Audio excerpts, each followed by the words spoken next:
During that 4-hour period 2 years ago, there wasn't any chatting. Nobody went to use the restroom or get a drink of water. We all stayed glued to our computer screens, like it was some sort of shield that was going to protect us from what was happening. I would occasionally look around, but when I did, I only saw another victim. That's an extremely helpless feeling, to be sitting there, unable to move, while hoping that the crosshairs aren't fixed on you next. Every phone call became panic-inducing. Was this it? Was this a call that could potentially upset my life? We became afraid of our phones. This went on for 4 hours. But of course, as good employees, we're expected to work normally with all the chaos going on around us. But who could work under these circumstances? 1 minute, you're gainfully employed, thinking about where you're going to binge watch for the upcoming weekend. The next, you could be out of a job, wondering how you're going to make your car payment. Yeah, for me, no work was getting done. During the lunch hour of the layoffs of 2 years ago, a few of the remaining employees got together and went to a local restaurant. Don't get me wrong, nobody had an appetite. Not a single person ordered any food. Well, there was one person who decided that if they were going to go out, it wasn't going to be sober.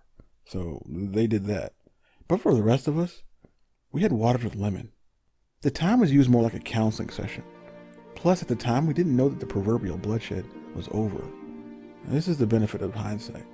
At that lunch, there were a lot of gasps, head shaking, and confused looks as we compared notes on what we saw and what we knew. We compiled a list of who survived from the other departments and who didn't. We contacted some of the dearly departed, and that was a phrase we coined during that lunch to refer to some of the recently let go employees. We were hoping to get some sort of answers to the myriad of questions each of us had, but none of the dearly departed picked up their phones during that lunch break. Not even Sue. During traumatic events, and I'd say this would qualify as a traumatic experience, certainly not on the level of others, but definitely on the spectrum, people start to morph. But where I was sitting at the table, I could see the transformation begin to happen in real time. I noticed 4 distinct types, and they were all displayed in the people sitting at the table. First, there was a guy who talked about lawsuits, promising if he were to get terminated, he'd contact his cousin's best friend's stepdad, who was a lawyer. And of course, he'd sue them. For what? I don't know.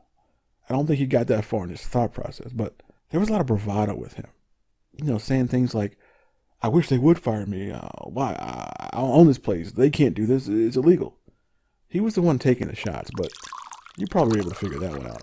Then there was a conspiracy theorist. The one who had always known something like this would happen. He just wasn't privy to the when part, but that didn't stop him from searching for clues after the fact. He sat at the table constantly shaking his head, and he would mumble things like, see, I knew it.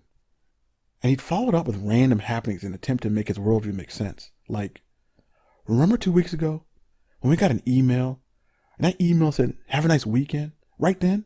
They knew it, and I missed it. Then there were the panics. A group of people who thought that this meant the end of their life as they knew it. The ones whose identity revolved around where they worked, what they did, and how much they earned. They were concerned about how they would break the news to their family members. The last group, I call the nonchalants. These are the people who were already preparing their resume for the next employment opportunity. They were steadfast that it was not a big deal if they lost their jobs. They even contemplated whether or not they would return to work after lunch. Even though they said it wasn't a big deal, it was lunchtime, and they were drinking waters with lemon just like the rest of us. Well, like most of us.